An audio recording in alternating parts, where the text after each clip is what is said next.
আলাইকুম প্রিয় শিক্ষার্থী বন্ধুরা, তোমরা নিশ্চয়ই ভালো আছো।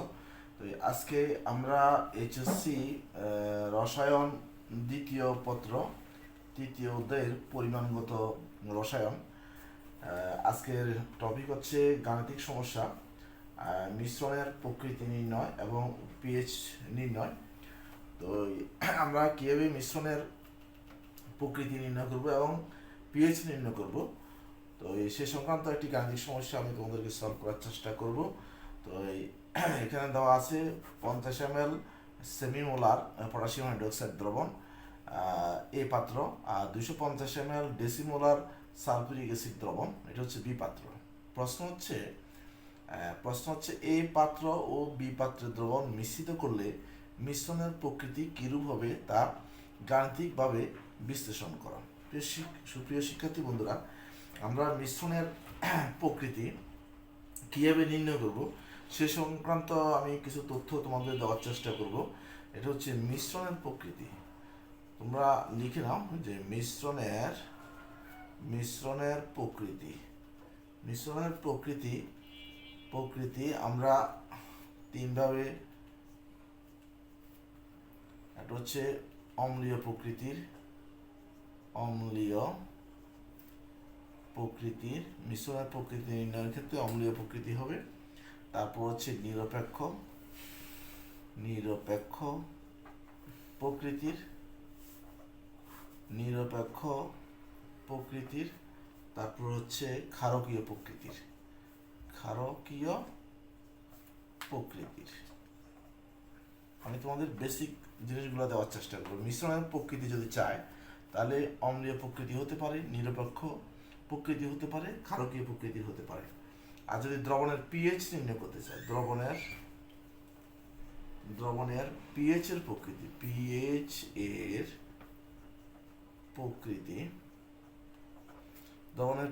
এর প্রকৃতিটাকে আমরা যখন পিএইচ এর মান 0.7 হয়, তখন আমরা পিএইচ এর মান 0 থেকে 7 এর মধ্যে, তখন আমরা দ্রবণের প্রকৃতিটা অম্লীয় প্রকৃতি ধরে নিব। অম্লীয় প্রকৃতির, রাইট। আচ্ছা, এরপরে যখন পিএইচ এর মান 7 হবে, তখন দ্রবণের প্রকৃতি হবে নিরপেক্ষ, রাইট। আচ্ছা, যখন পিএইচ এর মান 7 থেকে 14 হবে, তখন হবে ক্ষারকীয় প্রকৃতির।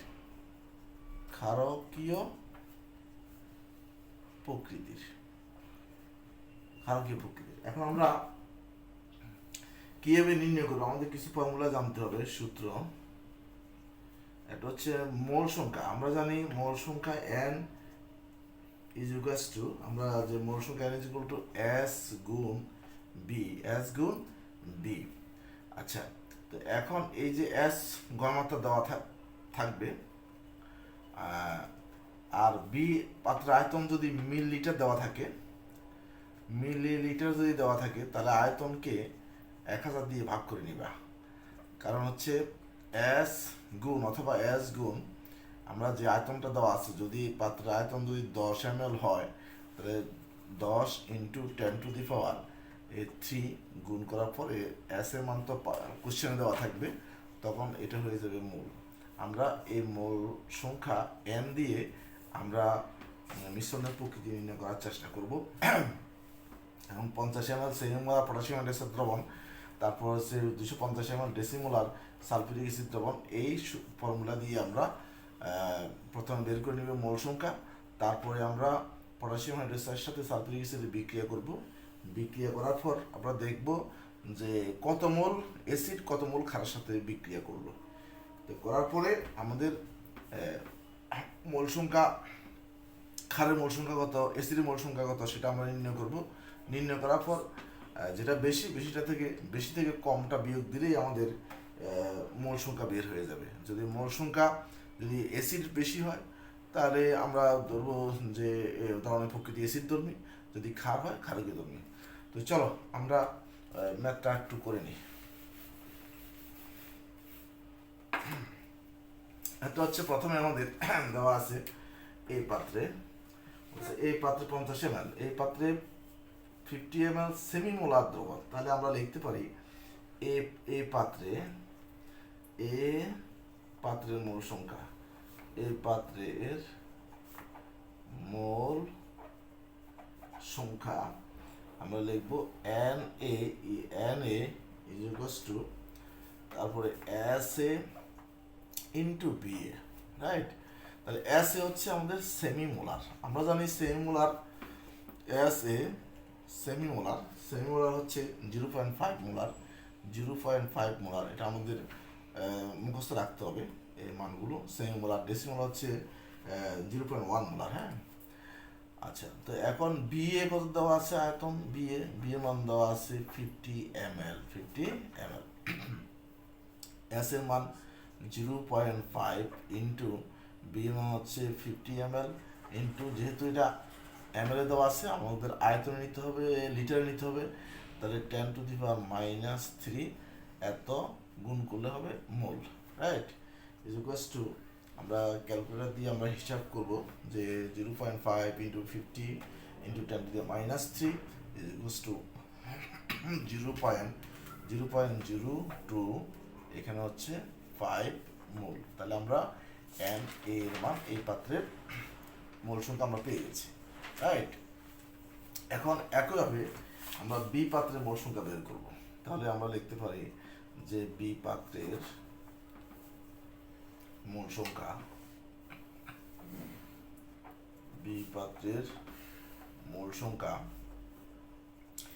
NB is equals to লিখতে পারি SB ইন্টু BB।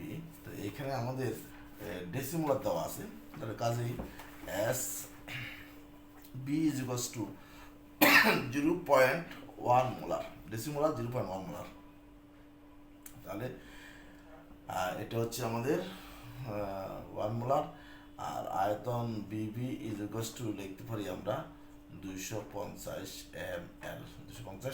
সো আমরা লিখতে পারি এসবি 0.1 ইন্টু 250 ইন্টু, যেহেতু ml এ দেওয়া আছে তাহলে আমাদের লিটারে নিতে হবে 10⁻³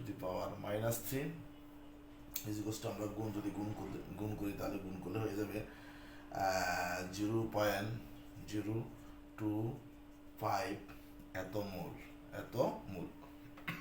এটা হচ্ছে আমাদের NB। তাহলে এ মোল আমরা পেয়েছি, এ মোল হচ্ছে H2SO4 সালফিউরিক অ্যাসিড, আর উপরের মোল সংখ্যা আমরা পেয়েছি কত, পটাশিয়াম হাইড্রোক্সাইড, এত মোল পটাশিয়াম হাইড্রোক্সাইড দ্রবণ। এখন আমরা যে কাজটা করব, মিশ্রণ যেহেতু এ বি মিশ্রিত করা হলো, তাহলে মিশ্রণের বিক্রিয়া লিখতে হবে, মিশ্রিত পাত্রের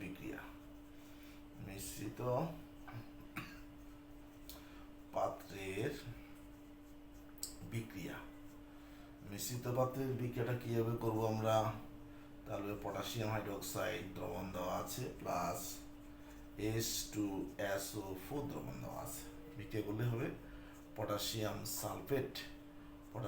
সালফেট প্লাস H2O। তাহলে আমরা বলতে পারি, so 2 mole potassium hydroxide equals to, আমরা লিখতে পারি 1 মোল H2SO4। তাহলে বিক্রিয়া হতে আমরা পাই, সুতরাং লিখব বিক্রিয়া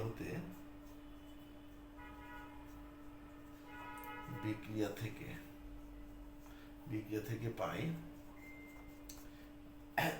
2 মোল পটাশিয়াম হাইড্রোক্সাইড বিক্রিয়া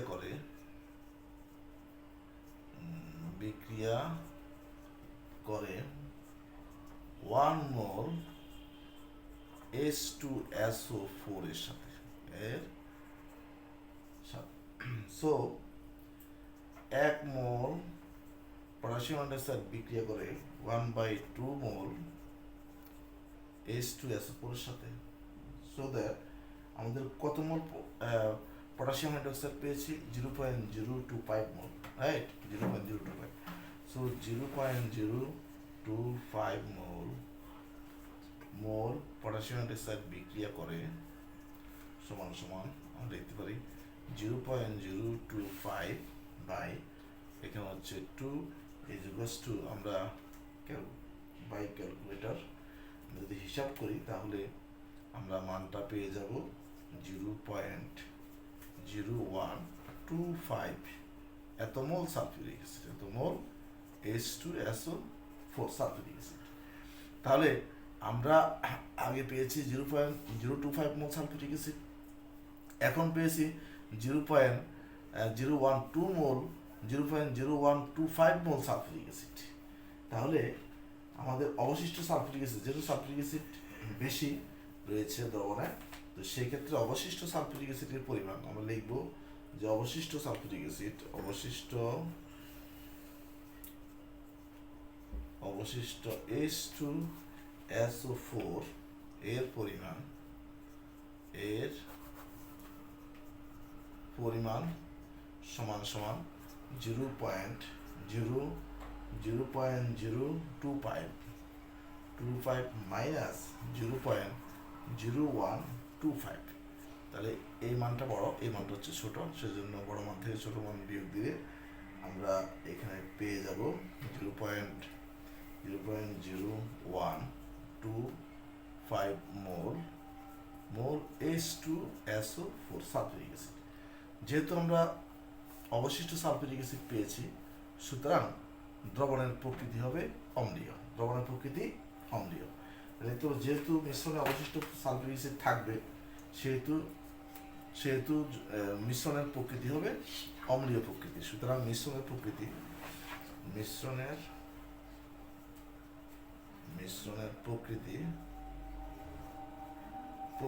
অম্লীয়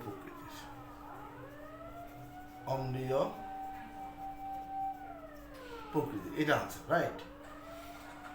তো ঠিক আছে, আমরা আরেকটা অঙ্ক করে নিই।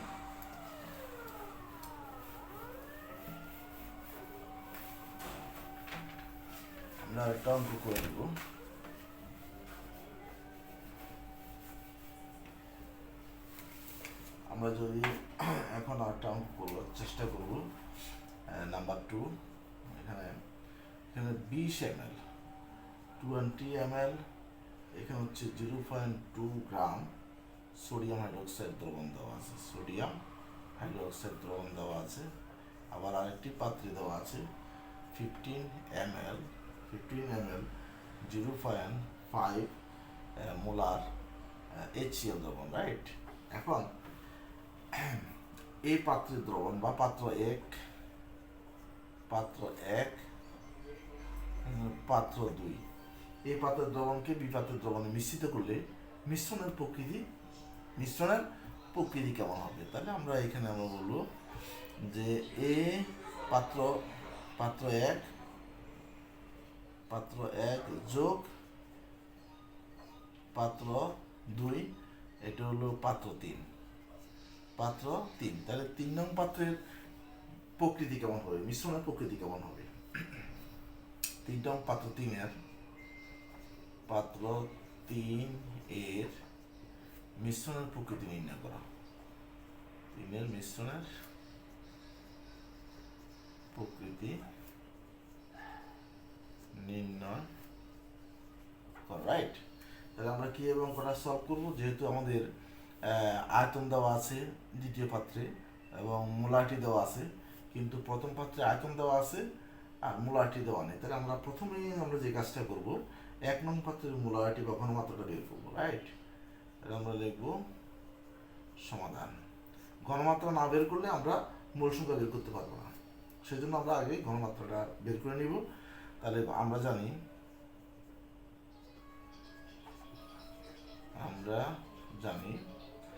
1 নং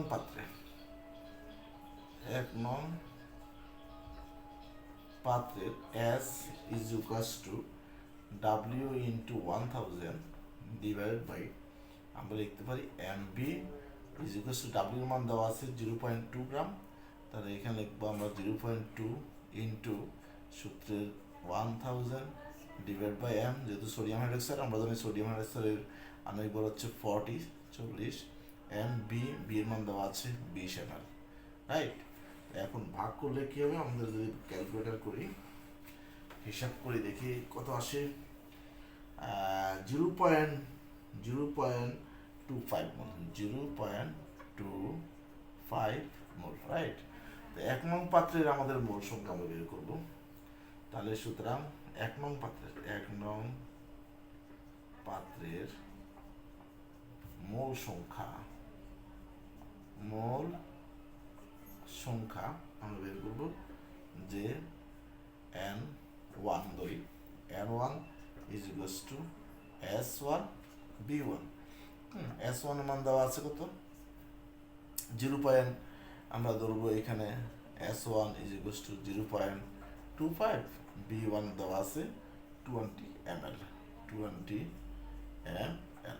তাহলে যেহেতু ml দেওয়া আছে, তাহলে 0.25 ইন্টু এখানে হচ্ছে 20 ml into 10 to the power minus 3, যেহেতু আয়তন মিলিলিটার দেওয়া আছে, আমরা লিটার নেওয়ার জন্য 10 to the minus 3 দিয়ে আমরা গুণ করে ফেলবো।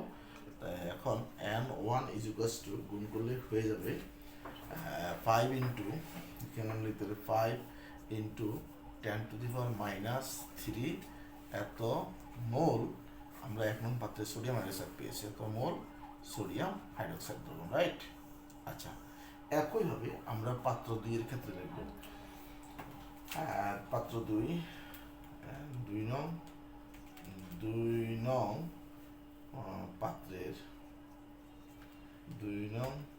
পাত্রের মোল সংখ্যা, এখানে মোল সংখ্যা N2 is equals to S2B2, right. এখানে S2 এর মান কত দেওয়া আছে, 0.5 মোলার, 0.5 মোলার, এবং আমাদের B2 এর মান দেওয়া আছে 15 ml, অর্থাৎ 15 ml, রাইট। এখন আমরা এটাকে মান বসাই, 0.5 ইন্টু এখানে হচ্ছে 15 ইন্টু, যেহেতু মিলিটার দেওয়া আছে অবশ্যই আয়তন লিটারে নিতে হবে, গুণ করলে হয়ে যাবে এত মোল। 0.5 into 15 into 10 to the minus 3, আমরা যদি গুণ করি তাহলে আমরা পেয়ে যাবো 7.5 into 10 to the power minus 3 এত মোল আমরা কি পেয়েছি, 2 নং পাত্রে HCl পেয়েছি, রাইট। HCl দ্রবণ পেয়েছি, তাহলে এটা হচ্ছে N2। তাহলে আমরা ক্ষার পেয়েছি, অ্যাসিড পেয়েছি। এখন যেহেতু মিশ্রণের বিক্রিয়া হবে, তাহলে বিক্রিয়াটা আমরা লিখি রিঅ্যাকশন, আর রিঅ্যাকশন বিক্রিয়া হচ্ছে আমাদের ক্ষার দেওয়া আছে সোডিয়াম হাইড্রোক্সাইড প্লাস HCl, বিক্রিয়া করলে কি হবে, সোডিয়াম ক্লোরাইড প্লাস H2O পানি। এই বিক্রিয়াটা আমরা সচরাচর আগে থেকে জানি, তাহলে এখানে মোল সংখ্যার কোনো পরিবর্তন হয়নি। তাহলে আমরা বলবো 1 মোল sodium hydroxide is equals to, আমরা বলতে পারি 1 মোল HCl, রাইট। তাহলে এখানে মোল সংখ্যার কোনো পরিবর্তন হয়নি, সমান সমান। তাহলে এই ক্ষেত্রে আমরা যে কাজটা করবো, HCl এর মোল সংখ্যা এখানে 7.5 ইন্টু 10 to the minus 3, আর ক্ষারের মোল সংখ্যা 5 into 10 to the power minus 3। তাহলে অ্যাসিডের মোল সংখ্যা দেখা যাচ্ছে বেশি আছে, তাহলে অবশিষ্ট অ্যাসিডের পরিমাণ আমরা লিখবো অবশিষ্ট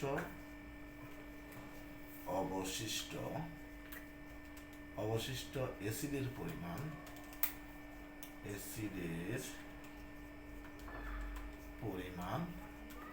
ইজ ইকুয়ালস টু বড় মান থেকে ছোট মান বিয়োগ 7.5 into 10 to the power minus 3 বিয়োগ এখানে আমাদের মোল সংখ্যা ক্ষারের 5 into 10 to the power minus 3 এত মোল HCl, এত মোল HCl দ্রবণ আমরা যদি বিয়োগ করি তাহলে আমরা মানটা পেয়ে যাবো 0.0025 মোল HCl। যেহেতু অবশিষ্ট HCl পেয়েছি, সেহেতু দ্রবণের মিশ্রণের প্রকৃতি অম্লীয়।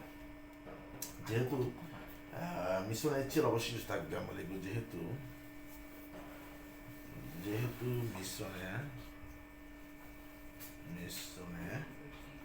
HCl অবশিষ্ট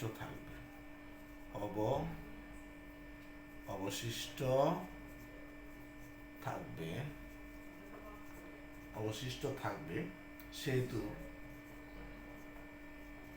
মিশ্রণের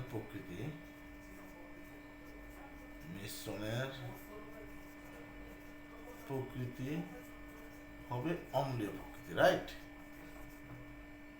অম্লীয় প্রকৃতির। এখন আমরা পিএইচ নির্ণয় করব। তো আজকে পিএইচ নির্ণয় করা সম্ভব হচ্ছে না, আমরা আগামী ভিডিওতে তোমাদের জন্য পিএইচ নির্ণয় করার চেষ্টা করব। তো তোমাদের ভিডিওটা যদি ভালো লাগে তাহলে সাবস্ক্রাইব করবে। তোমাদের সবাইকে ধন্যবাদ।